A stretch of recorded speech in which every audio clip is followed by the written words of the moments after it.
Susana Blas es comisaria e historiadora del arte contemporáneo.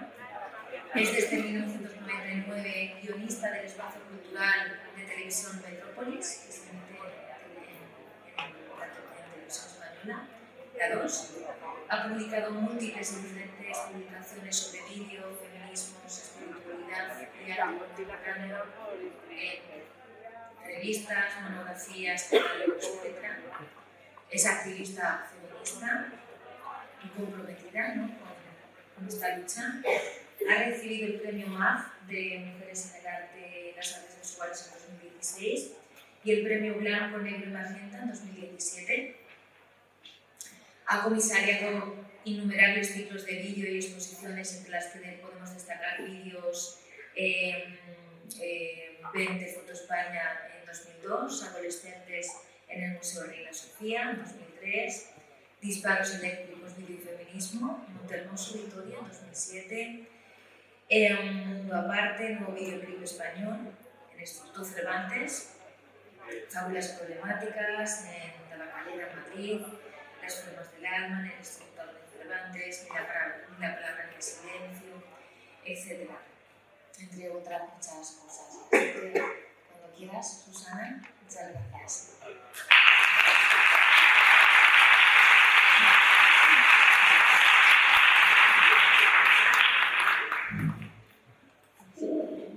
Buenos días, estoy bastante emocionada de estar aquí con vosotras y con vosotros en estas jornadas, en esta escuela de pensamiento.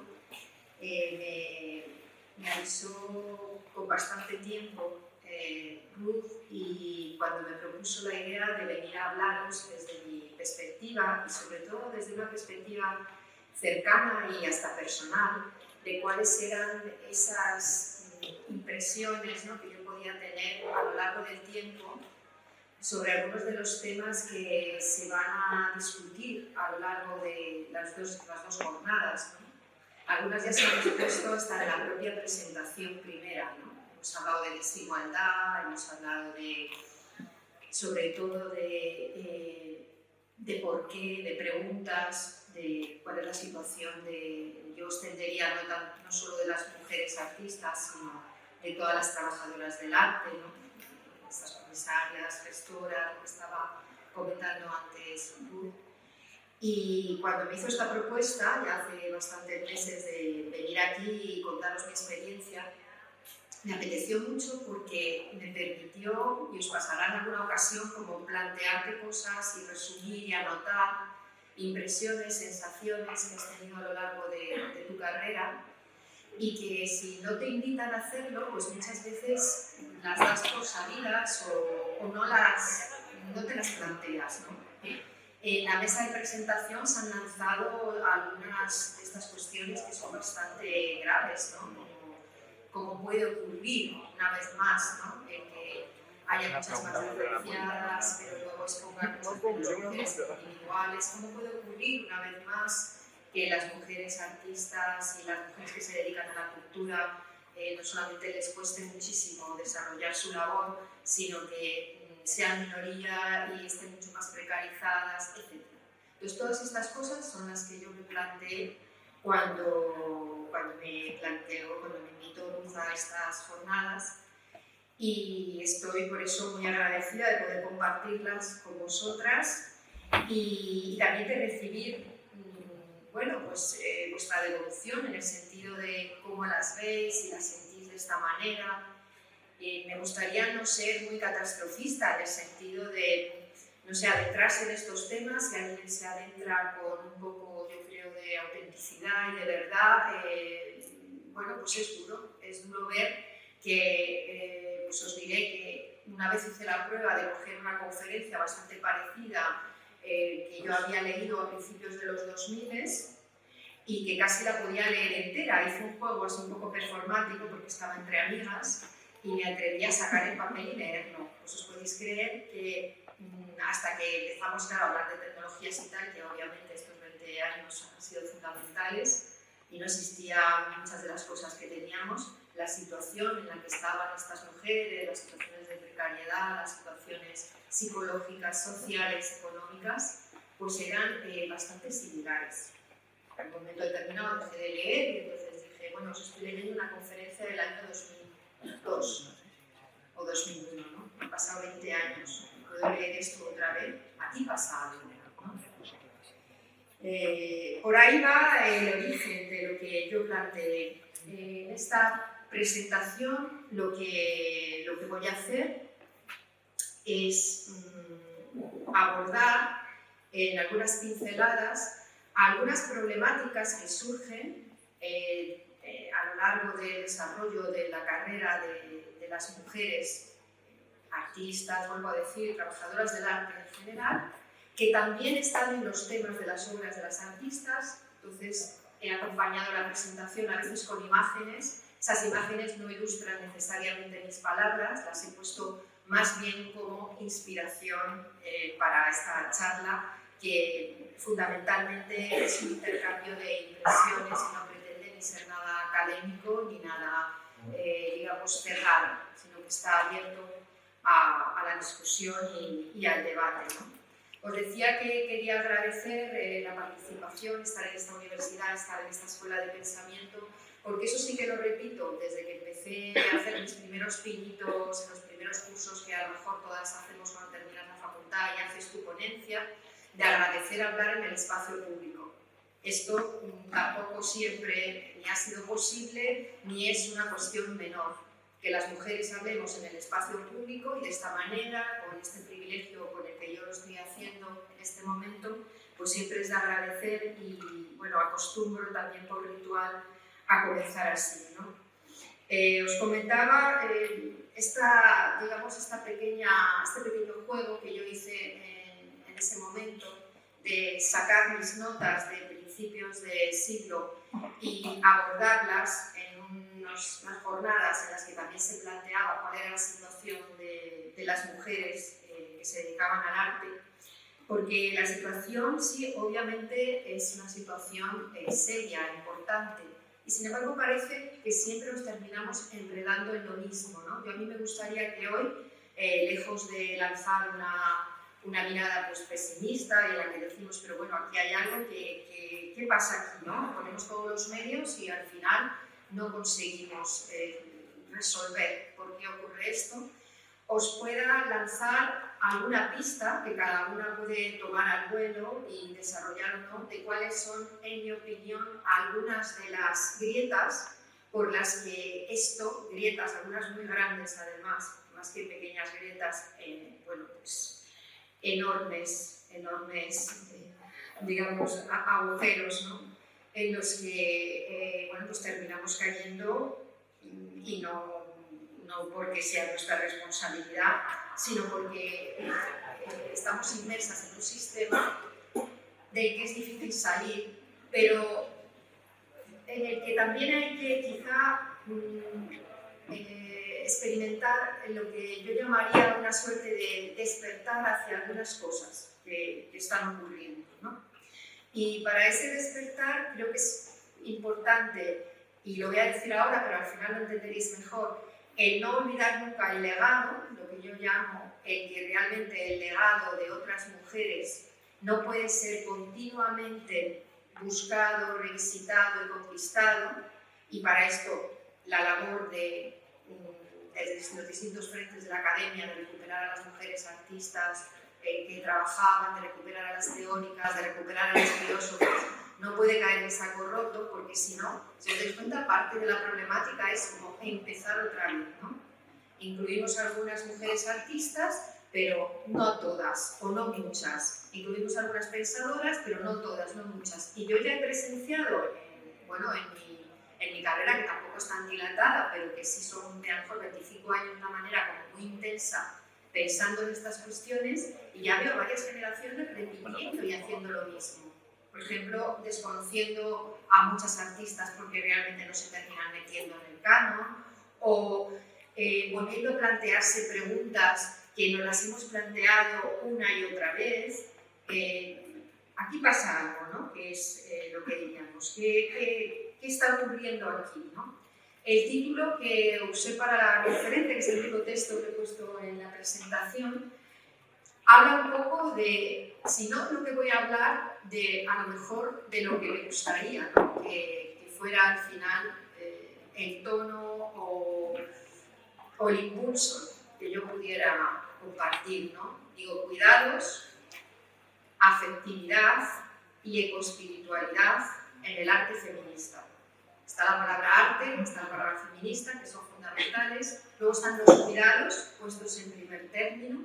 Está la afectividad, que también está puesta en primer término. Y la ecoespiritualidad, que yo también pienso que es muy importante, porque tiene que ver con relacionarse con un legado genealógico muchas veces olvidado, en el que hay saberes que no muchas veces son académicos y que quizá no están, digamos, en los programas habituales, pero que deberíamos de recuperar si queremos pues, vivir en este planeta y también el aportar desde otro lugar, ¿no?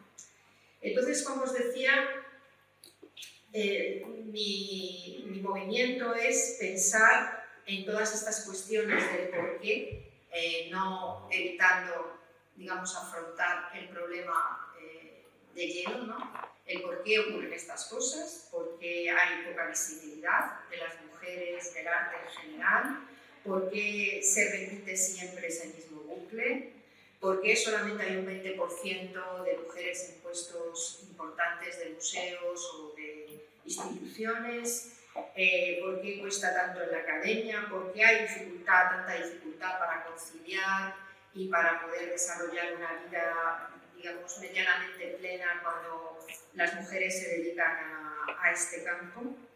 Y ahí es donde creo que no es difícil llegar a la conclusión de que por mucho que esta teoría la tengamos muy aprendida, incluso la tengamos bastante legitimada, tanto por la academia, como por la política, como por los medios de comunicación, eso ha ocurrido en los últimos años, lo que es la cuarta ola, porque hasta la cuarta ola feminista ni siquiera usar esta palabra era como ahora habitual, ni siquiera las programaciones intentaban mínimamente programar mujeres, pero es verdad que en los últimos años, a partir de la cuarta ola, la teoría, podríamos decir, está aprendida, ¿no? Ya no creo que haya nadie medianamente, yo creo que cabal esté en el mundo y que además tenga cierta amplitud, ¿no? de miras y bueno, también de sensibilidad, seguramente, que no piense que debe cumplirse la ley de igualdad o que no piense que deben de programarse mujeres o que no piense que las mujeres deben de optar a esos puestos, ¿no? Entonces, ¿dónde está el problema? ¿Qué es lo que lo casa? Pues quizá que esa teoría, ¿no? que sí que está muy establecida, entra directamente en conflicto con el sistema económico, y si he oído que hayáis tenido conferencias de economía feminista, que es fundamental, ahí es donde de verdad abres los ojos, y en ese sistema económico, si las mujeres se dedican a todas estas labores que nos apetece hacer, ¿no? o que queremos desarrollar, no nos ocupamos de otras. Es así de fácil. Y la circunferencia, de hecho, del arte es como cualquier otra circunferencia económica. Muchas veces comento que el dato del 20% es muy interesante, de ese 20%, 20, 30, lo que queramos, según los años y según las regiones y países, de mujeres que sí están siendo visibilizadas o que sí trabajan, pero quizá el más interesante no sería ese, sino sería el de a qué se dedica, por ejemplo, el del 80% de mujeres dedicadas en la cultura a los cuidados, quiero decir, a la coordinación, a todo el tema, digamos, que hay también de apoyo, de sostén de la cultura.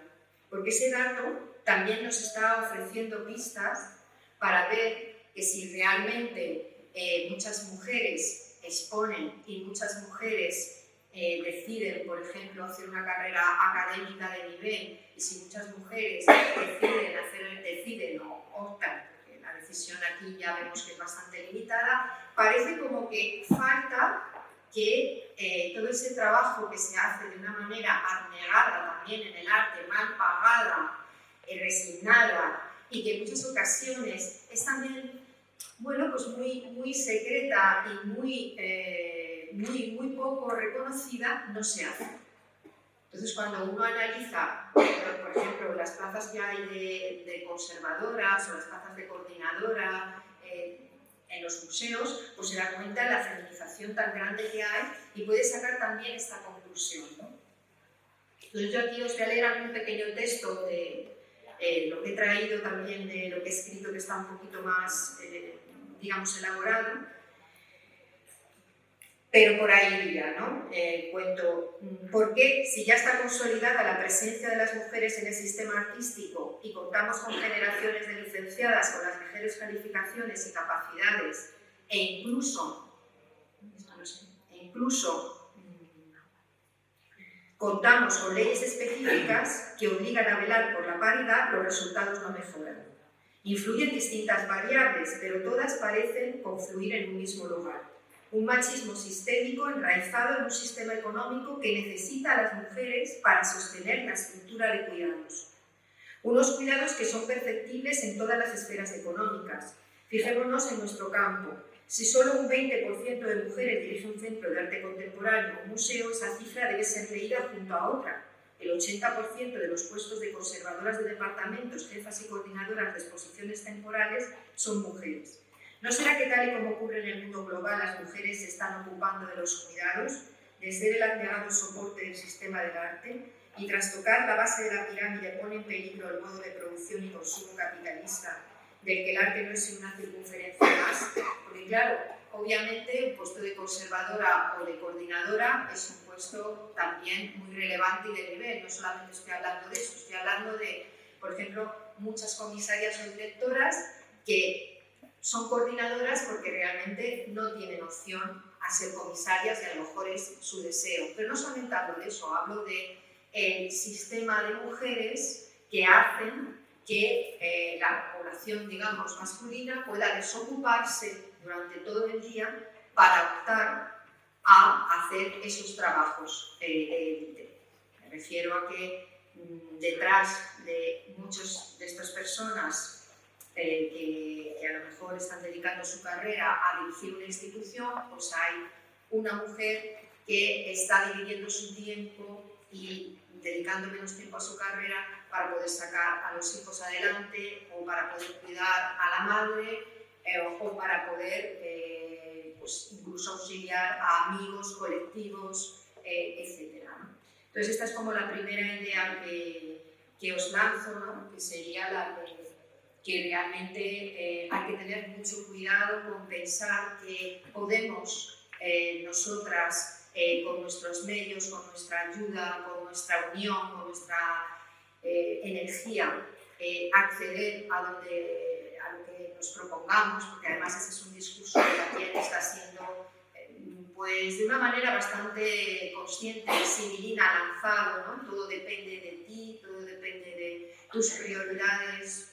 No, hay un momento en el que no depende de tus prioridades, porque todas hemos vivido casos de candidaturas para un mismo puesto en el que incluso la mujer, con mucho sacrificio, no solamente tiene toda la preparación académica, sino además muchísimas más capacidades sociales, de producción, de coordinación, pero deciden, esto lo he vivido yo, que se le da el puesto al candidato masculino, en este caso, porque él sí va a poder desatenderse de esas ocupaciones de cuidados cuando haya una inauguración o cuando haya que venir un fin de semana, estas conversaciones vividas, ¿no?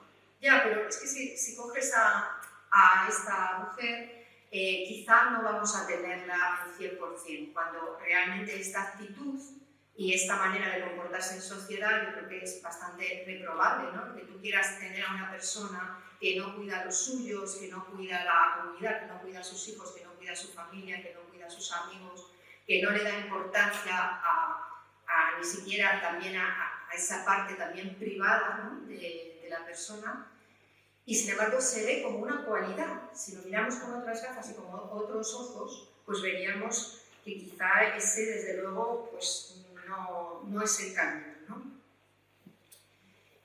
Al mismo tiempo, también esto genera el que hay una cuestión importante relacionada con la clase, ¿no? También, no solamente es una cuestión de género, de bueno, pues la población masculina y la población femenina que se enfrenta a estas oportunidades, ¿no? Obviamente, las mujeres que muchas veces pueden acceder a esos puestos, a los pocos que quedan de la tarta, y ya voy a usar esta expresión porque al final haré una conclusión sobre el tema de la tarta, pues muchas veces han tenido la suerte de poder nacer en familias en las que hay un apoyo por parte de sus padres para que puedan estudiar, o un apoyo económico o un apoyo social, y sin embargo hay otras mujeres y hombres también, pero en el caso de las mujeres se une, digamos, también esta condición, que no tienen ese acceso y que además se produce también como una suerte de brecha, ¿no? Y esa brecha no solamente es económica, sino también como de autoridad y de legitimación. Esto pasa con los referentes. De repente, la mujer no solamente tiene que ocuparse de los cuidados, las mujeres de la cultura, sino que no tiene esos referentes porque son muy pocas las mujeres de élite que han pasado a crear, digamos, una suerte de permanencia en esa academia, etc. Entonces, la manera de reivindicar otras mujeres que no sean, por ejemplo, de la cultura entendida como la entendemos desde la élite, que se abran también a otras disciplinas, pues aquí estoy hablando de lo que supone, pues por ejemplo, reivindicar prácticas de la artesanía o reivindicar prácticas que se supone que no son tan profesionales, etc. En definitiva, desde mi opinión, desde mi punto de vista, la razón por la que se avanza tan lentamente y estamos inmersas en este sistema de avance-retroceso que tiene el feminismo y que todas conocemos, se debe a que estamos jugando como con una doble, no sé cómo decirlo, ¿no? Como con una casi doble vida, ¿no?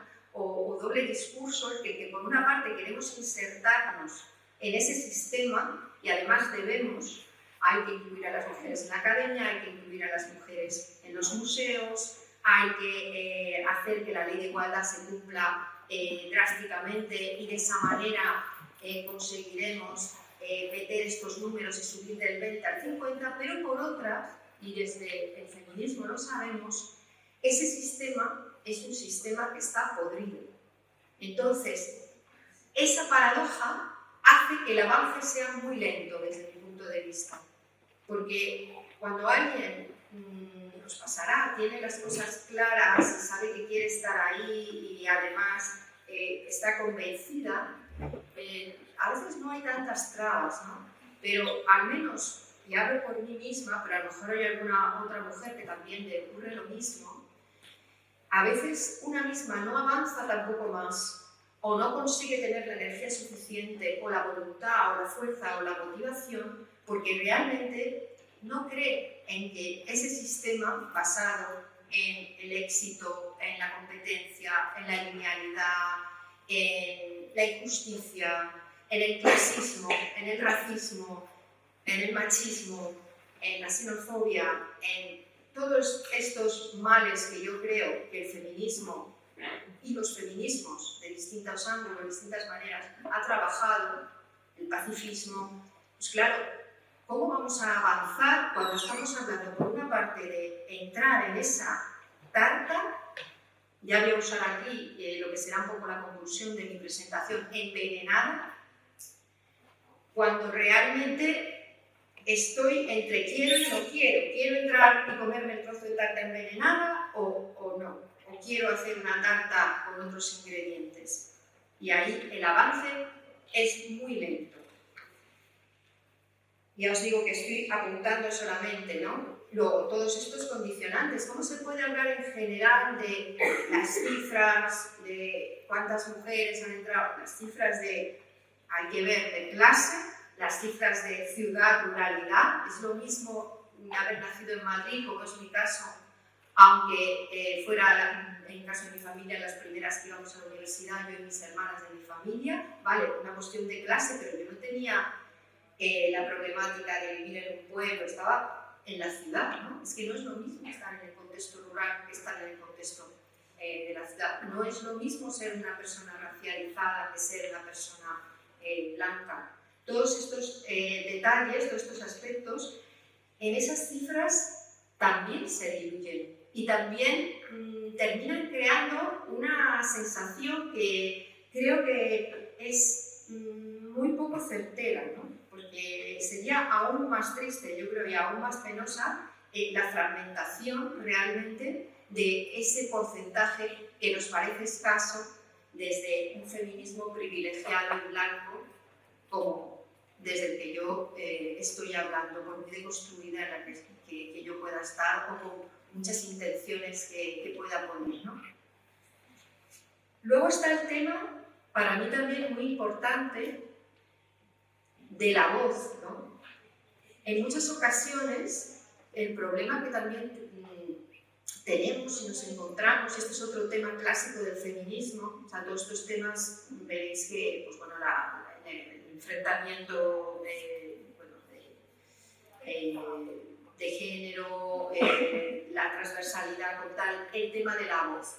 Claro, es muy difícil hablar de la situación de por qué las mujeres en determinados momentos no se empoderan lo suficiente, por qué me siento siempre inadecuada, por qué creo que no merezco lo que me toca, por qué realmente intento no destacar porque si destaco no es mi lugar. Y pensamos en muchos casos, al menos a mí me pasó, ¿no? Hasta que también intento poquito a poco, ¿no? Pues hacer como todas nuestro trabajo personal para salir de ahí. Pensamos que es algo bastante personal o privado, que tiene que ver con el carácter, que tiene que ver con estas condiciones de ambiente.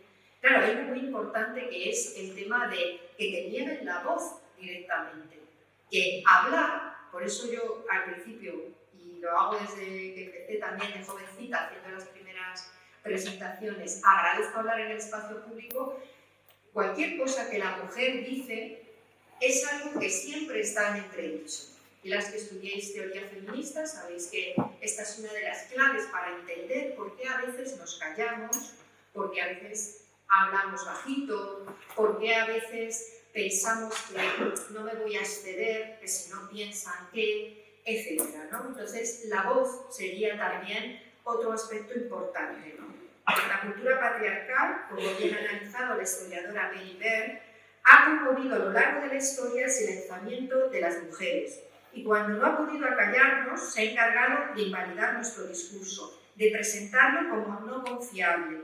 Unas veces con agresividad y otras con indiferencia se ha excluido a las mujeres de la conversación pública. Rebecca Solnit, en Los hombres me explican cosas, un texto que seguramente habéis leído algunas, denuncia no solo que la voz masculina nos trate con condescendencia, sino también cómo nos arrebata la credibilidad.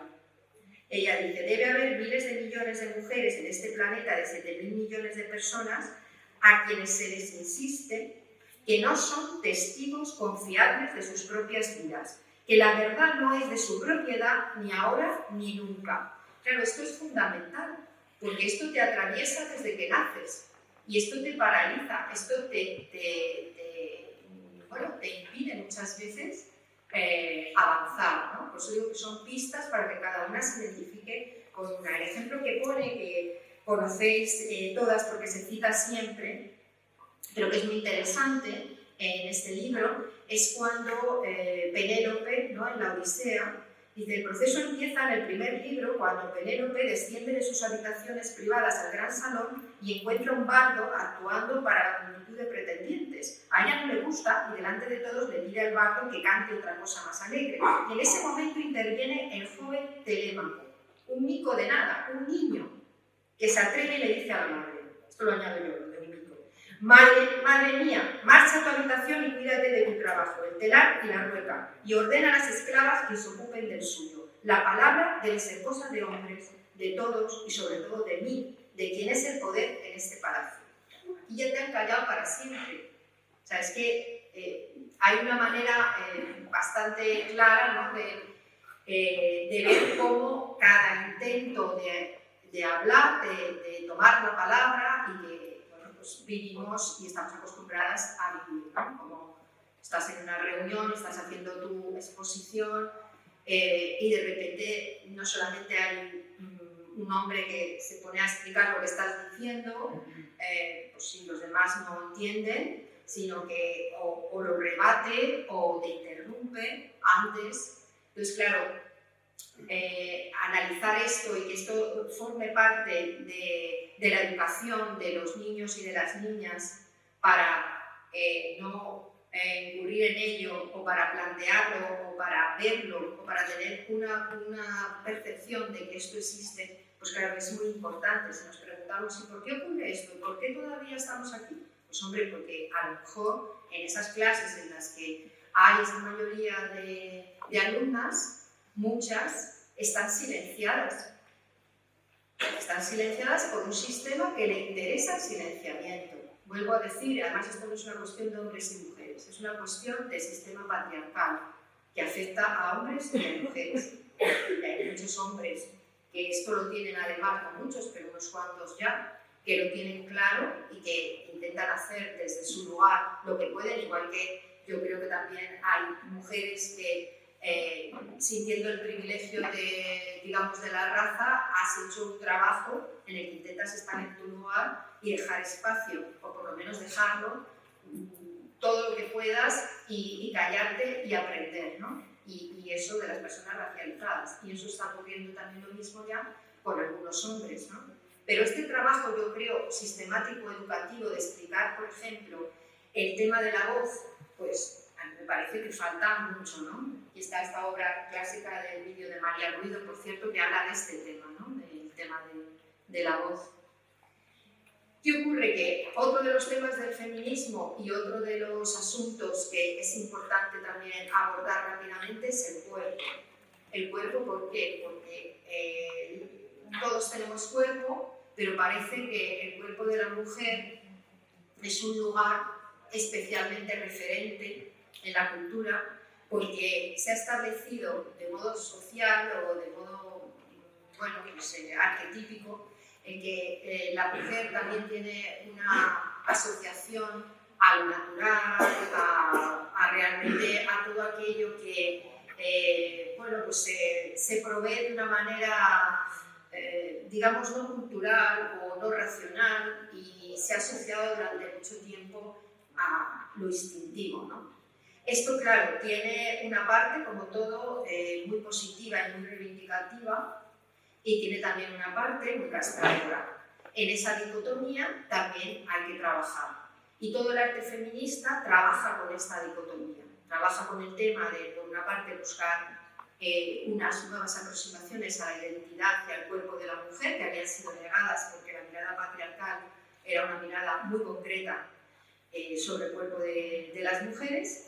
Pero por otra parte, también parece que conforme van avanzando las distintas generaciones de artistas feministas, el trabajo con el cuerpo pues es un trabajo que se sigue poniendo como en un lugar relevante y en un primer nivel y que en algunos casos y por algunas personas es hasta como un poco como signo de identidad, pero desde una mirada en ocasiones un tanto despreciativa. Quiero decir que obviamente desde finales del siglo pasado todo el arte de la performance, del cuerpo y del vídeo en el que las mujeres son pioneras porque tenían de construir su imagen es muy importante, pero también hay como una, y lo sentirán las artistas que se dedican a esto y que están en la sala y que algunas conozco, hay también como una, claro, tú haces performance porque, claro, como haces arte feminista y todo el tema del cuerpo, como si los hombres no tuvieran cuerpo,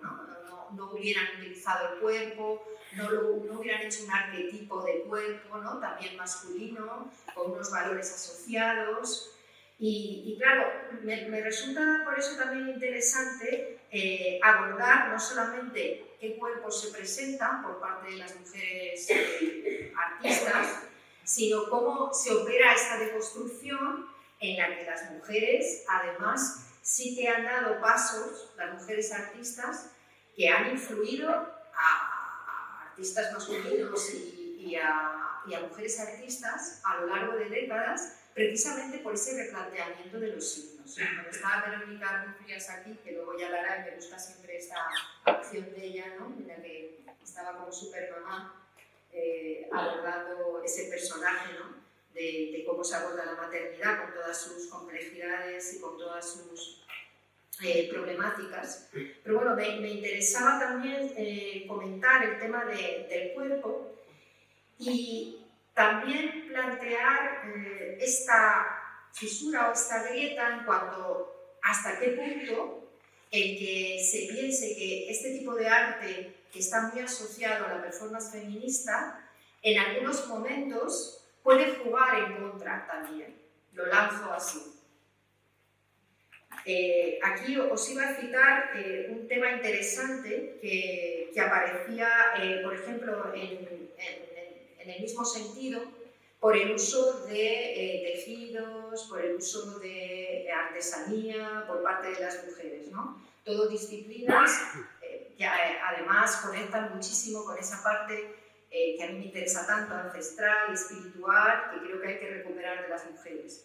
Pero es interesante porque Spivak, ¿no?, la filósofa india feminista tan importante, ella habla de la necesidad del esencialismo estratégico. Y creo que esta palabra, también la conoceréis, esta terminología, las que estudiáis más a fondo el feminismo, es interesante también aquí un poco desplegarla, ¿no? El que las mujeres en un momento determinado han tenido en ese esencialismo estratégico, ¿no?, a lo mejor hablar de cuestiones esenciales, si asociamos que las mujeres están relacionadas con determinadas prácticas desde la historia o con, obviamente, funciones físicas, corporales relacionadas con ella, en las que hay algunas muy importantes como la maternidad o menstruar, etc.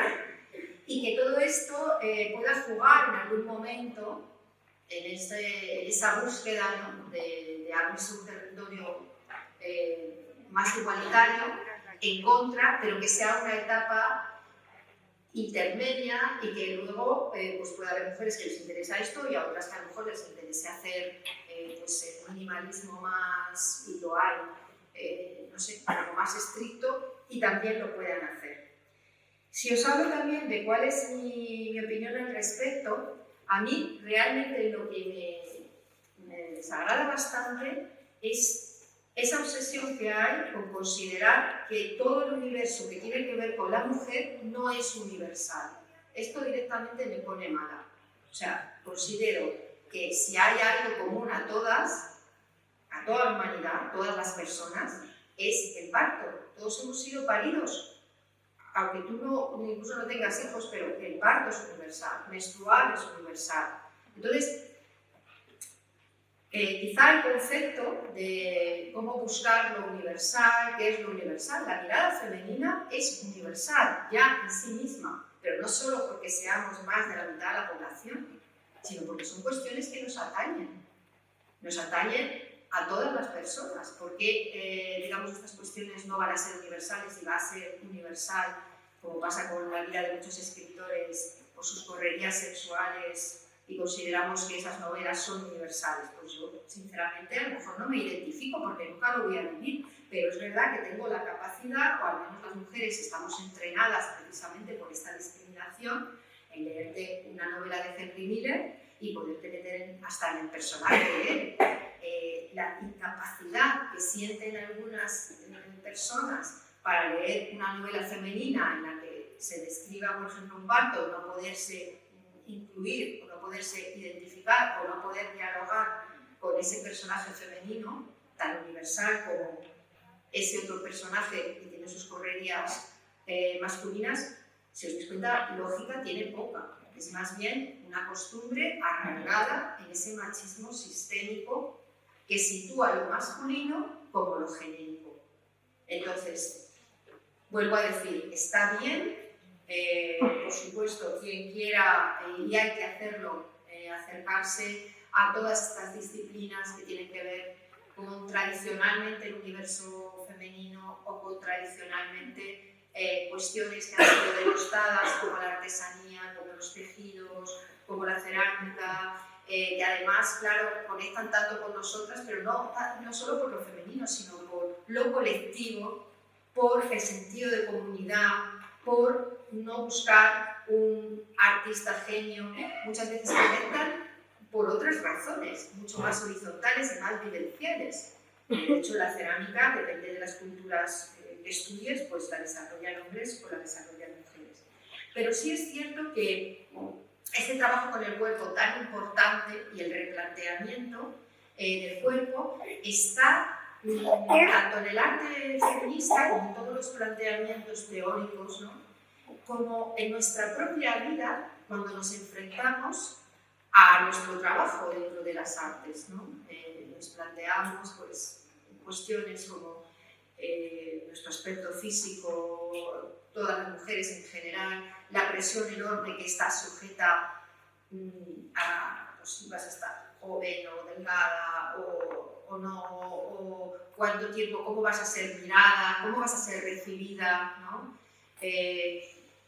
El tema de la edad, el tema de todo esto que está en el arte, está en cada una de nosotras cuando también se producen, y vuelvo al inicio, esas discriminaciones, ¿no? Por eso es tan interesante cuando de repente hay artistas que se meten en ese barro y, por ejemplo, María Bueno, que no solamente trabaja con las artesanías, que no solamente le da una vuelta a todo el tema también de la negritud y de la racialidad, sino que trabaja con su madre. ¿Por qué? Porque su madre que borda o que cose con ella y firman las dos y trabajan las dos y eso claro crea otros referentes. De repente cuando todos los artistas están diciendo, ¿no? Porque yo sé tantas historias de artistas, ¿no? Que leemos, ¿no? Yo estoy acostumbrada a lo de es el hijo de tal pintor, su padre es el arquitecto tal, el diseñador no sé cuánto es su hijo y su hija y de repente pues mi madre que es pues a lo mejor casi analfabeta,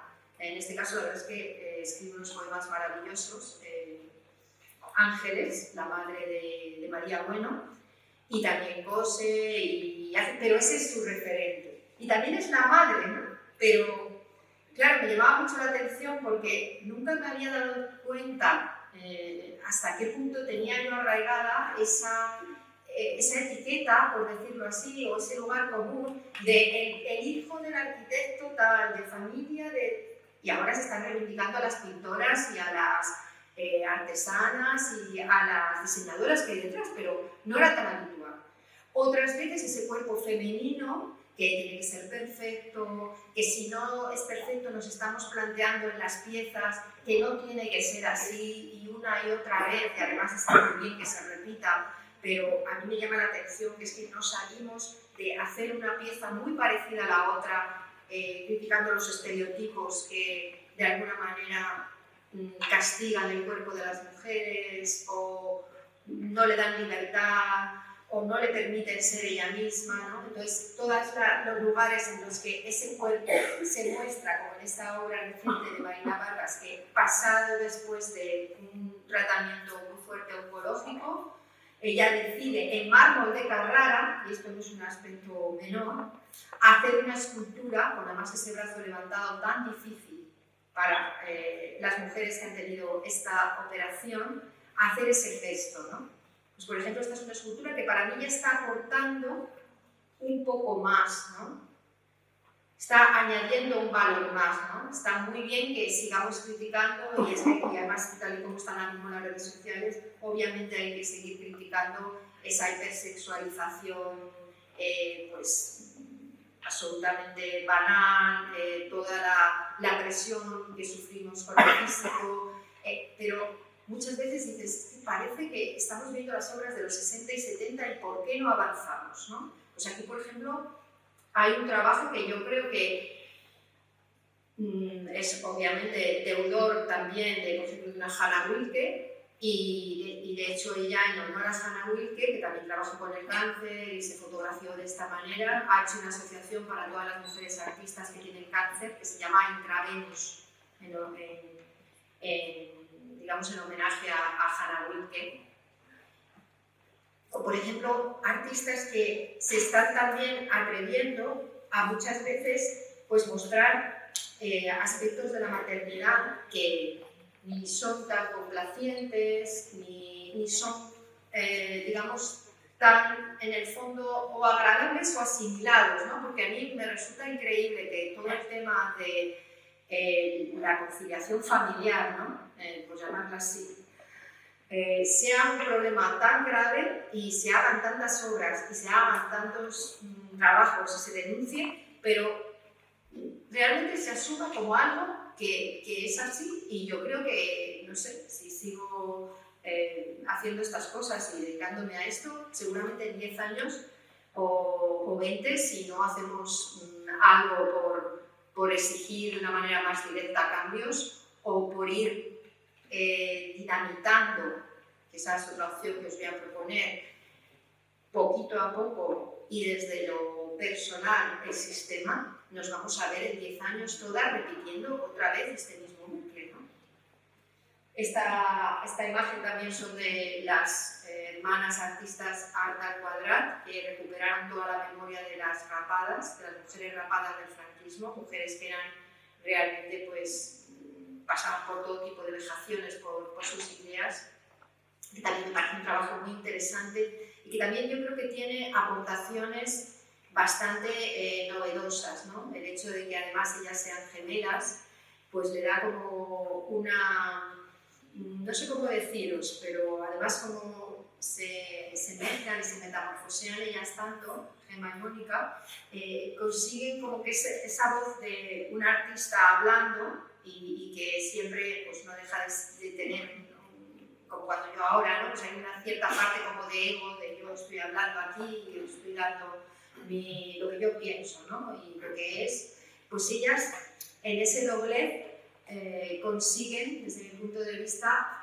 fundirse mucho mejor con los colectivos, ¿no? Hay una, hay otra, yo recomisaría una exposición a ellas, la que hicimos de las rapadas, y había momentos, sobre todo en el chat, claro, que no sabía cuál de las dos me escribía, y era muy interesante, ¿no? Y dije, no me extraña que estén consiguiendo estos testimonios, porque tenemos que trabajar mucho más desde ahí, desde una masa mucho menos egocéntrica y menos de yo aquí la comisaria te vengo a preguntar y a ver qué es lo que ya te sitúa en un lugar. Ellas, en esa manera que tienen doble, consiguen bueno, un trabajo muy interesante y yo creo que por ahí en los colectivos y en los trabajos de más de una persona hay mucho, ¿no?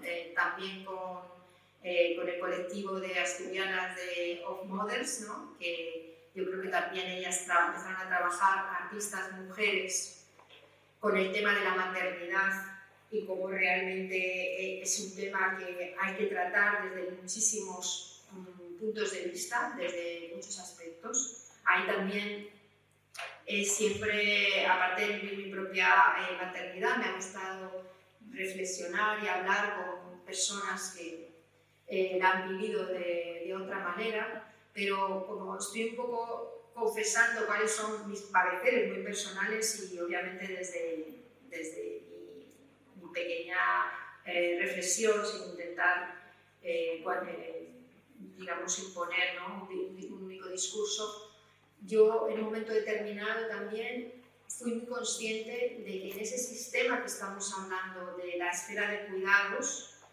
la madre ejerce digamos, un vínculo muy importante con el patriarcado, ¿no? Hasta el punto de nosotras ser muchas veces pues, sus aliadas sin darnos cuenta, ¿no?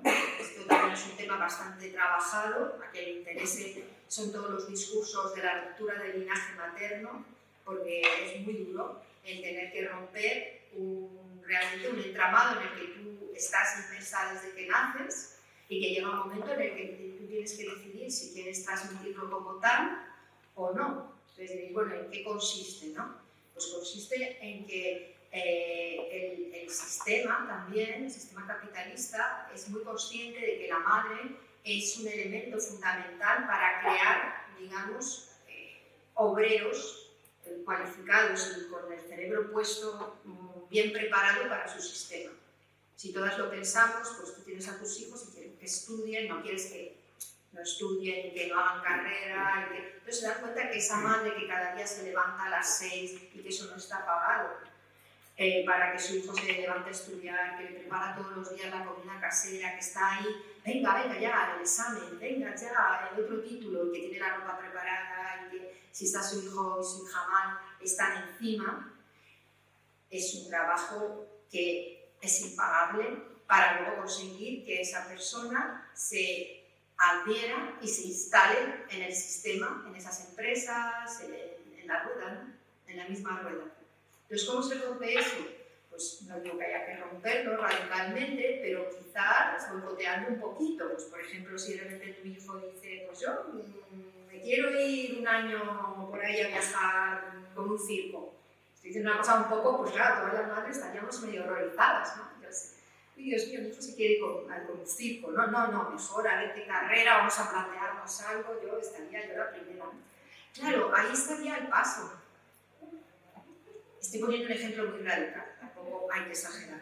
Pero lo veis, ¿no? Es como, ya no, la carrera, y luego venga, vamos a buscar un trabajo porque rápidamente, pues claro, la madre es el elemento que está alimentando y que no puedes perder. Por eso, tener una madre muy ocupada, que de repente para aquí, para allá, y que no hace ese trabajo, no funciona, porque una cuidadora puede hacerlo y hay personas que a lo mejor lo pueden hacer. El Estado, en determinados regímenes, pensó que también lo podía hacer, ¿no? En un momento determinado, es decir, cuidar masivamente a los niños y adolescentes y que existiera esa conexión con el Estado, pero dieron marcha atrás y dieron cuenta que la labor que hacía la madre con la persona que hace de madre, puede ser también un hombre, puede ser una tía, una abuela, esa persona, me refiero, que ejerce ese cuidado maternal, era fundamental, ¿no? De hecho, las madres en estos aspectos pues solemos ser muy conservadoras e incluso solemos agarrarnos, solemos tener nuestra parte más conservadora respecto al sistema. Las notas, a ver que rápidamente usen, que no vayan mal, que dar ese paso, que de repente nos pusiéramos a hablar de, bueno, que hay otras posibilidades de vida, ¿no? Vamos a escuchar a ver si hay otras posibilidades, pues por allí, desde luego, habría seguramente un camino a explorar, que no interesa para nada que se explore. Porque imaginaos lo que supondría. De repente ese Estado, ese sistema, porque no es el Estado, que ha invertido para recibir luego esa energía, de repente se disemina, se distribuye por todas partes. Sería un caos. Distintos tipos de familia, por ejemplo. La gente ya bueno, se construiría otras vidas, de alguna manera está pasando, ¿no? También lentamente, por eso también he lanzado que hay parte de situaciones que también se están dando a nivel de época y que también han ayudado las tecnologías, que no solamente hacen el mal, también hacen el bien a nivel de poder ensayar otras formas de vida, otras formas de nomadismo, por ejemplo, otras formas de trabajo, ya lo estamos viendo, pero que no se promueve en exceso y cuando se promueve rápidamente se organiza. Si vemos que hay un intento de movilidad por parte de la gente y de salirse de esas normas, rápidamente lo organizamos y vemos como todas esas etiquetas pues, de nomadismo o de ecología o de feminismo son absorbidas y son devueltas bien estructuradas para que sean utilizadas por el sistema, ¿no? Entonces, claro, la maternidad ocurre en todas estas cuestiones, ¿no? Entre, por una parte, una maternidad que si se lleva ya desde el punto de vista tradicional, está siempre implicada en esa espiral de dolor y de amor, si os dais cuenta, la que nunca te llega el tiempo para desarrollarla o ni siquiera la querías desarrollar y la desarrollas. Esto, como yo digo, también es que aparte de ser un tema tan central que debería ocupar a toda la humanidad, es que te quita mucha energía.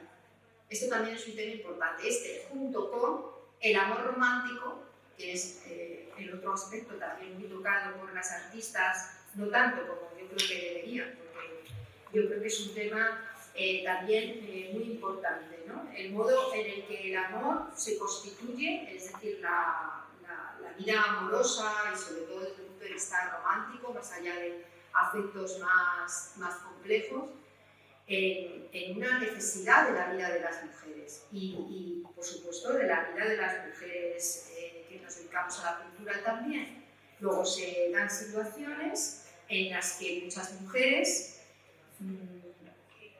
parece que de una manera de opción vital, en la que no han sido obligadas, pero sí que deciden, pues, o por amor o por situaciones que tienen que ver con tener esa premisa que se les exige de tener una vida sentimental como primera condición, ahí también se pierde bastante energía. Yo en mi experiencia, al menos comisariando proyectos con artistas, tanto hombres como mujeres, siempre me llamaba la atención la facilidad con la que tenían muchos artistas masculinos para moverse sin este problema, ¿no?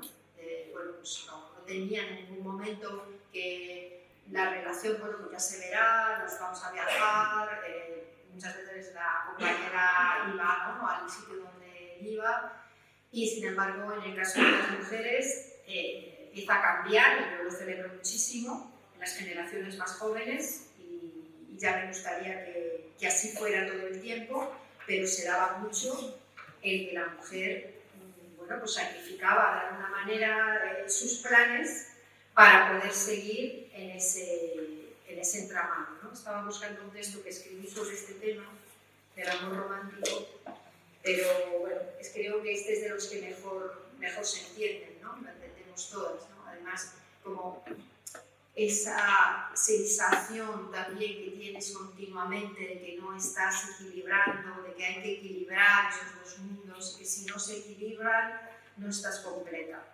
Cuando eso es una cuestión más, que por supuesto es muy importante, pero el amor es mucho más amplio que eso, ¿no? Que la pareja o que la relación romántica afectiva, eso puede ir por épocas, ¿no? Puede haber épocas en las que eso sea predominante y podría ser épocas en las que no lo sea. Y sin embargo, ese aspecto, si volvemos otra vez a la pregunta que nos hacemos, que yo me he atrevido a tirarme a la piscina de ¿por qué ocurre todo esto?, pues es otro factor que también pondría sobre la mesa, ¿no? De alguna manera, la perspectiva feminista, cuando hay también gente que se está aproximando ahora, personas que pues yo no veo la diferencia que hace una historiadora feminista respecto, os harán a las profesoras que estéis aquí, respecto a la historiar, digamos, a la manera tradicional. Pues en parte se trata de hacerse todas estas preguntas cuando abordamos no solamente el tema en cuestión, sino el contexto del tema en cuestión. No vale de nada el que, vale, ahora están programadas tantas exposiciones este año de mujeres y además hemos conseguido llegar ya al 40%.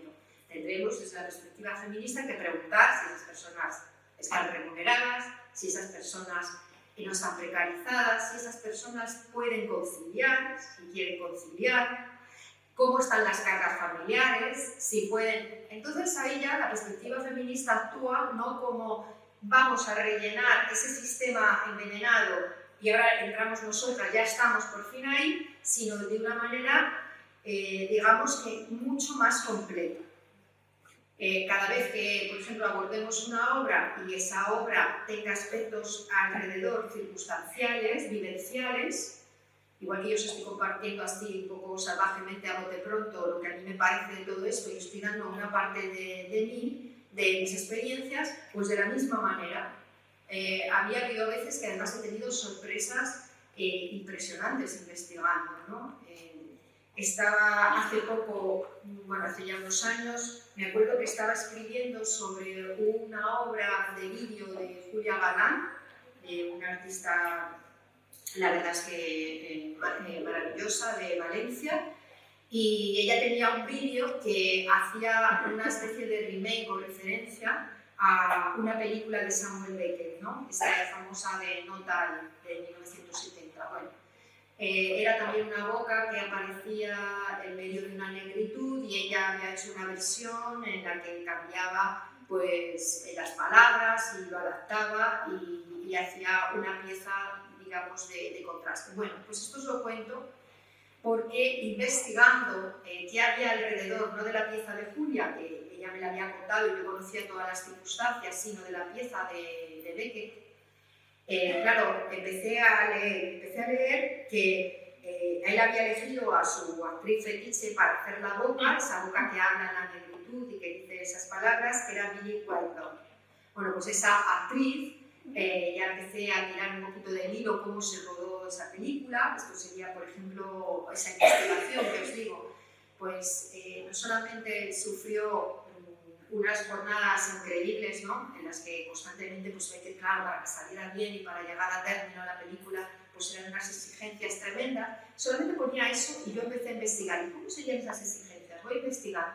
Bueno, pues no lo perdáis, llegué a descubrir que el hijo de ella tuvo una meningitis durante el momento en el que estaban, digamos, rodando el vídeo. Pero ella no le dijo nada a Becky, porque él estaba tan metido, tan enfurecido, tan enfadado todo el tiempo por las repeticiones y por todo, y ella tenía tal estrés que por hacerlo bien, por no fallar al genio y por todo este proceso, que no dijo nada, y luego parece ser que él se sintió bastante mal y sí que dijo, pero hombre, ¿cómo no me dijiste que estaba tu hija en el hospital? Afortunadamente el hijo salió adelante. Pero claro, este aspecto, por ejemplo, si tú estás trabajando desde la perspectiva feminista, yo creo que no debe pasarse por alto. Es algo interesante, es algo importante. Sobre todo porque es una película en la que hay un lenguaje balbuceante, un poco el lenguaje que siempre se asocia a las mujeres, se les cuenta también fragmentario, balbuceante, que no dice nada, esta idea que hemos comentado sobre la voz. Y él lo utilizaba para hablar de una boca neutra, pero como me gustaba mucho esta actriz, pues lo hacía un personaje femenino.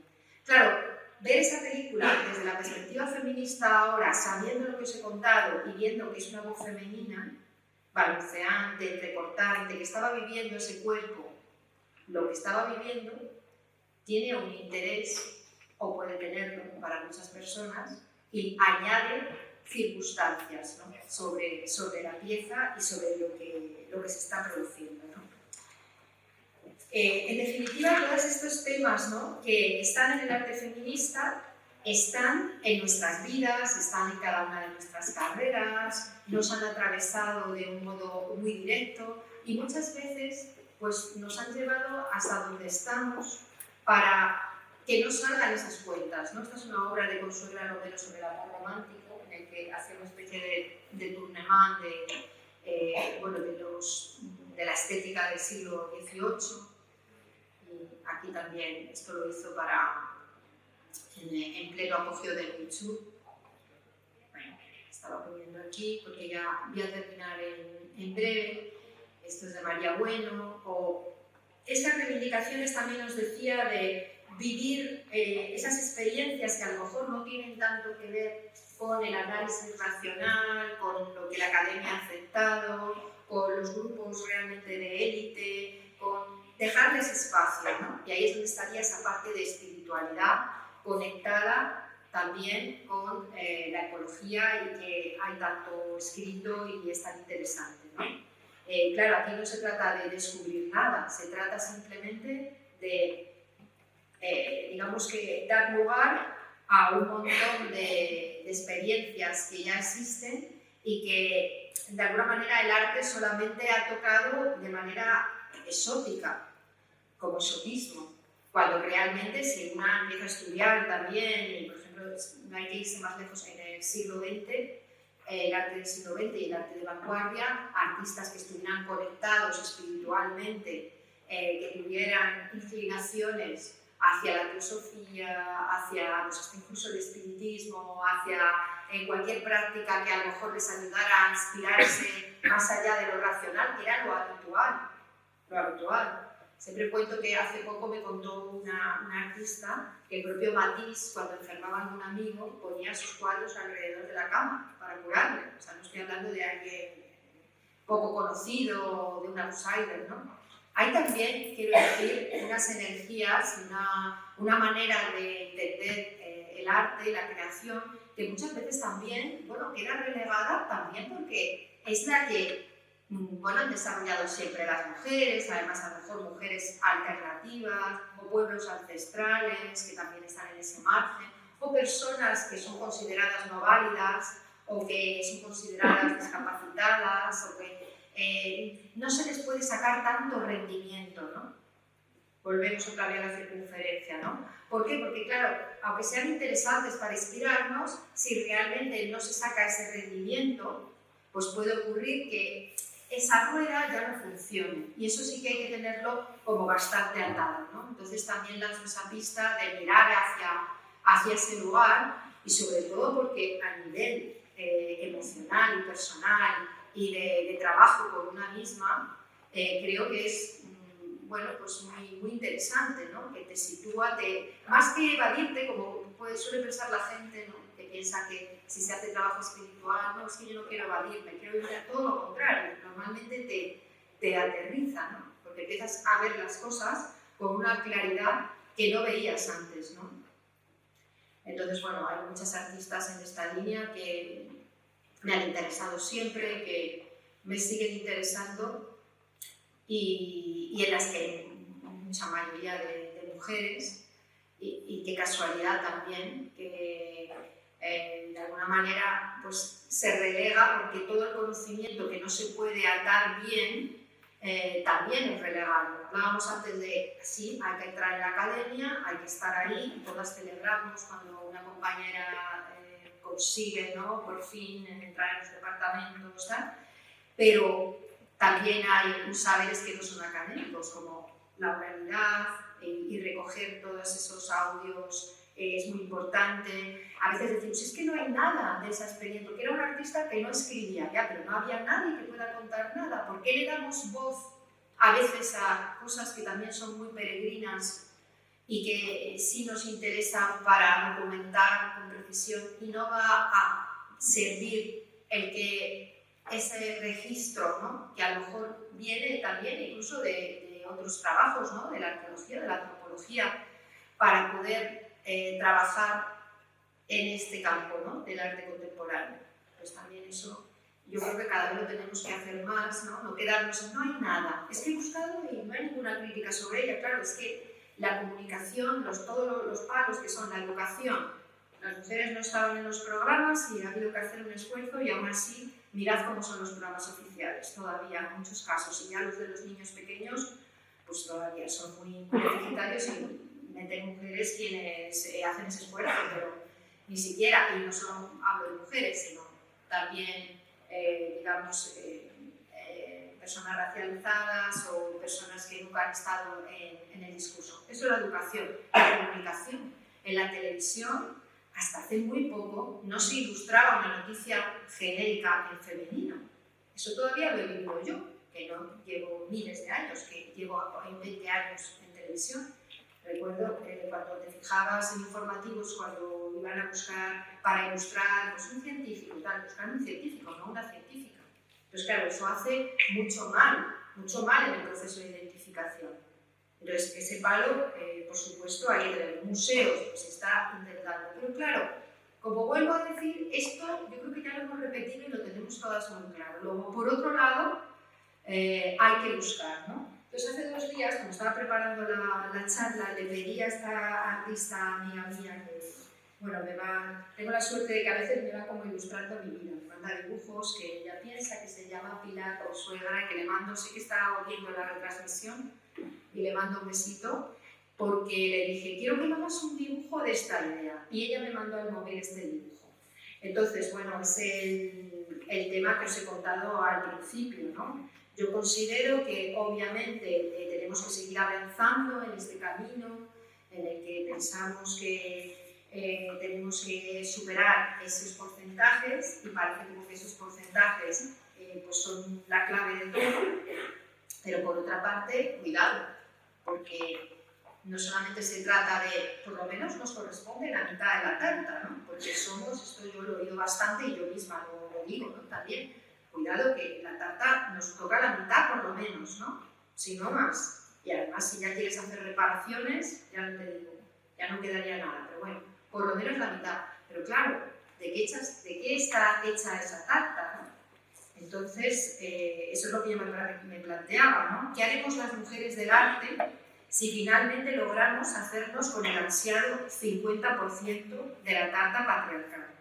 ¿Podremos alimentarnos con una tarta envenenada o nos contaminaremos comiéndola? Como ya les ha ocurrido a algunas mujeres que accedieron a ese lugar de privilegio. Aquí lo lanzo así, incluyéndome yo misma, ¿no? ¿Qué haces desde ese privilegio muchas veces si no denuncias las grietas?